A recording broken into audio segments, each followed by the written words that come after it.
গুরুত্ব সহকারে আজকের ভিডিওটি ওপেন করেছেন দেখবেন। এখানেই দেখতে পাচ্ছেন অনেক মানুষ ভিড় জমিয়েছে।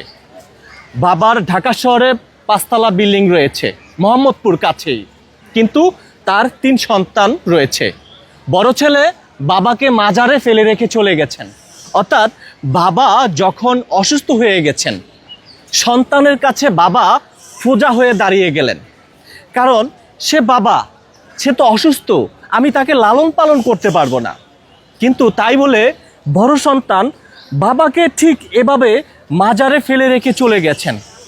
যেই বাবা এত কষ্ট করে ঢাকা শহরে আপনাদেরকে বিল্ডিং করে দিয়েছে, আপনারা সেই বিল্ডিংয়ে ঘুমাচ্ছেন, আপনারা প্রাইভেট কার দিয়ে চলাফেরা করছেন, আপনাদেরকে কত কষ্ট করে বাবা লেখাপড়া শিখিয়েছে, আর সেই বাবাকে মিরপুর শাহালি মাজারে ফেলে রেখে চলে গেছেন। আপনার বুকটা একটা বড় কাঁপলো না? আমরা এই যে বৃদ্ধ বাবাকে দেখতে পাচ্ছেন, তিনি শিক্ষিত এবং ভালো পরিবারের সন্তান একজন বাবা। আমার এখানে একজন মাজারের শুভাকাঙ্ক্ষী ভাই রয়েছে, আরিফ হায়দার ভাই, আপনি একটু তাড়াতাড়ি মাজারে চলে আসেন। আমি অফিসে ছিলাম, তাড়াতাড়ি কিন্তু ওনার কথা অনুযায়ী চলে আসলাম। এসে ওনার কাছ থেকে আমরা ভিডিও করার আগে যেটা জানতে পারলাম, উনি নিজের মুখে বলেছেন ঢাকা শহর অর্থাৎ হচ্ছে মোহাম্মদপুরে নাকি বিল্ডিং রয়েছে, বাড়ি রয়েছে 5তলা। ওনার বড় সন্তান ওনাকে মাজারে ফেলে রেখে চলে গেছেন। আমি জিজ্ঞেস করলাম আপনি কেন রেখে গেল? তিনি বলল যে আমি অসুস্থ। অর্থাৎ এতে করে বোঝা গেল সন্তানের কাছে বাবা এখন সোজা হয়ে গেল। আমরা সেই বাবার কাছ থেকে একটু জানতে চাই, আপনাদেরকে একটু জানাইতে চাই। আর উনি আজকে 4 দিন যাবত মানে এখানকার যারা মাজারের সিকিউরিটি দায়িত্বে রয়েছেন তারা ওনাকে খাবার দাবার দিচ্ছেন। উনি কিন্তু কারো কাছে একটু খাবার চাইতে পারেন না, এমন একটা পরিস্থিতি। আমি একটু কথা বলতে চাই। আসসালামু আলাইকুম। ওয়ালাইকুম আসসালাম। বাবা আপনার নাম কি বাবা? আব্দুল মালিক। আব্দুল মালিক বাবা? জি। বাবা আপনার বাড়ি কোথায়? বাড়ি ঘাটাচর। জি? বাড়ি ঘাটাচর। বাড়ি ঢাকাতে আপনার? জি ঘাটাচর। জি ঘাটাচর। ঘাটারচর? জি। ঘাটারচর কি মোহাম্মদপুরে না? মোহাম্মদপুর ঘাটারচর। আচ্ছা, আপনার কি নিজের বাড়ি রয়েছে? নিজের বাড়ি রয়েছে। আচ্ছা, উনি কিন্তু নিজের মুখে কিন্তু বলতেছে আপনার নিজের বাড়ি। জি। আচ্ছা, আপনার কয় ছেলে সন্তান বাবা? ছেলে সন্তান 3 জন। ছেলে সন্তান 3 জন। একটু ফেসটা ভালো করে দেখান একটু। হ্যাঁ, একটু ফেসটা ভালো করে দেখেন বাবা, একটু ওই যে ওদিকে দেখেন। হ্যাঁ, একটু ফেসটা ভালো করে দেখেন। আপনার 3 ছেলে সন্তান। জি। আজকে খাবার খাইতে পারছেন? জি। কে খাবার দিয়েছে আপনাকে? ছেলেরা। মানে আজকে খাবার দিয়েছে কে? মানে খাবার দিয়েছে কে? বড় ছেলে। এখানে রেখে গেছে কি আপনার বড় ছেলে? বড় ছেলে। আচ্ছা বাবা, আপনার কি ওয়াইফ আছে? মানে আপনার স্ত্রী আছে? জি না। স্ত্রী নাই। কত বছর আগে মারা গেছেন? কত বছর আগে মারা গেছেন? না চলে গেছে আপনাকে রেখে? কত বছর আগে রেখে চলে গেছেন? 5-7 বছর আগে। 5-7 বছর আগে আপনার স্ত্রী নাফিরার দেশে চলে গেছেন। জি। আচ্ছা, এই যে আপনার বড় ছেলে আপনাকে মাজারে রেখে চলে গেছেন, জি। কেন রেখে চলে গেছেন? আপনি কি কোনোভাবে অসুস্থ?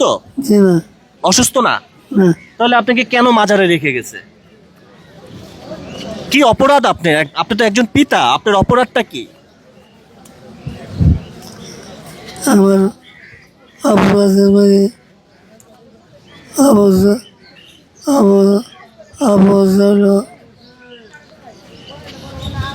উনি হচ্ছে ঠিক মতো কথাও বলতে পারতেছেন। আপনি কি দাঁড়াতে পারেন? একটু দাঁড়ান তো দেখি, একটু দাঁড়ান। আমরা ওনাকে একটু দাঁড়াবেন, একটু একজনে হেল্প করেন, একটু হেল্প করেন। ওনার অবস্থা এতটাই খারাপ, দেখতে পাচ্ছেন উনি কিন্তু ঠিক মতো দাঁড়াইতেও পারে না। আমি একটু কষ্ট করে দেখতে পাচ্ছেন। আচ্ছা বসেন, উনি দাঁড়াইতে পারে না, এমন একটা অবস্থা। বসেন, উনি দাঁড়াইতে পারে না। আমি আপনাদেরকে বলবো সবার জায়গা থেকে ভিডিওটা একটু শেয়ার করে দিবেন। এই যে বাবাকে মাজারে রেখে ফেলে চলে গেল সন্তানরা, আপনারা কমেন্টে এসে আপনারা বিচার করবেন। আপনাদের কমেন্টে আপনারা মতামত জানাতে পারেন যে বাবা এত কষ্ট করে আমাদেরকে মানুষের মতো মানুষ করেছে, আর সেই বাবাকে যদি আমরা এভাবে মাজারে ফেলে রেখে চলে যাই, আল্লাহর রুশ কেঁপে উঠবে। আল্লাহ কিন্তু দেখতেছে আপনি কিন্তু বসে বসে আরাম করতেছেন, কিন্তু আপনার বাবা মাজারে বৃষ্টিতে ভিজতেছে, রোদে শুকাচ্ছে।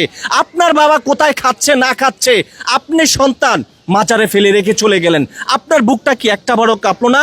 এখানে অনেকেই রয়েছে। আসলে ওরা মানুষ না, অমানুষ দেখে এই কারণে বাবারে ফেলাতে চলে গেছে গা। এত মানুষ না, এত জানোয়ার, হ্যাঁ পশু সমতুল্য। এর ভাগ্য থাকতে এর হচ্ছে আমার পাশ উত্তরে তাহলে তিনিও একজন বাবা, ওনার তো নিশ্চয়ই সন্তানদের রয়েছে। উনি 5 ছেলে, উনি মানে এইটা দেখে উনি নিজে নিজে মনে মনে কান্না করতেছে।